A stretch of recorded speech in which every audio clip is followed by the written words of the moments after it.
For the last 1 week, I've seen quite a number of issues raised around the quality and the content and the accuracy of the textbooks which are in the market today.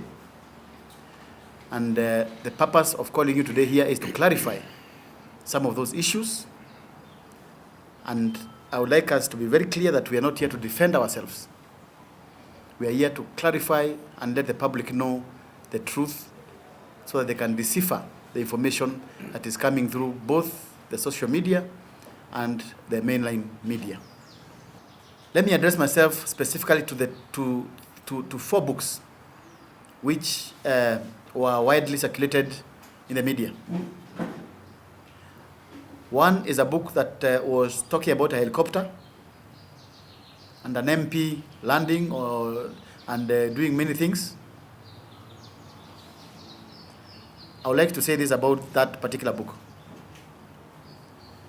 First, there's nothing factually wrong with that passage. Secondly, the passage should be looked at in the eyes of the child, not in the eyes of the politician or in the eyes of us, the grown-ups.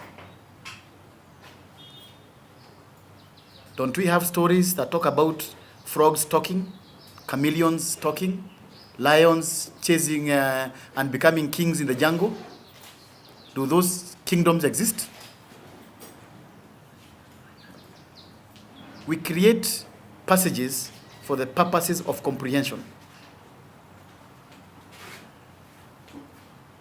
And in my own personal opinion, I think that particular passage was blown out of proportion.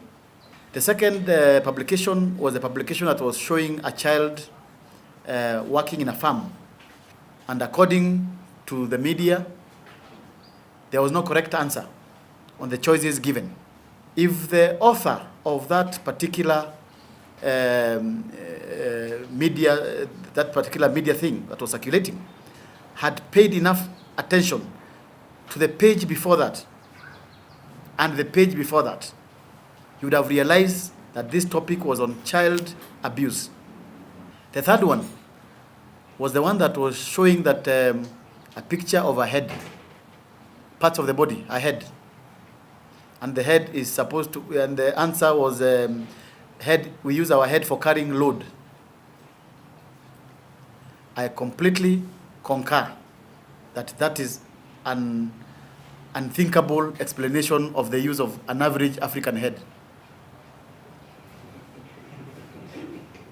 I think our heads are not for carrying load. We have a lot of uses for our heads. And therefore, there, I say the media was correct. This textbook is not a Kenyan textbook. This textbook is not used in our curriculum in Kenya. This particular textbook comes from Ghana, in West Africa. It has nothing to do with our curriculum. It has nothing to do with our publishing houses. It has nothing to do with approval by KICD. The 4th book, which I saw today morning,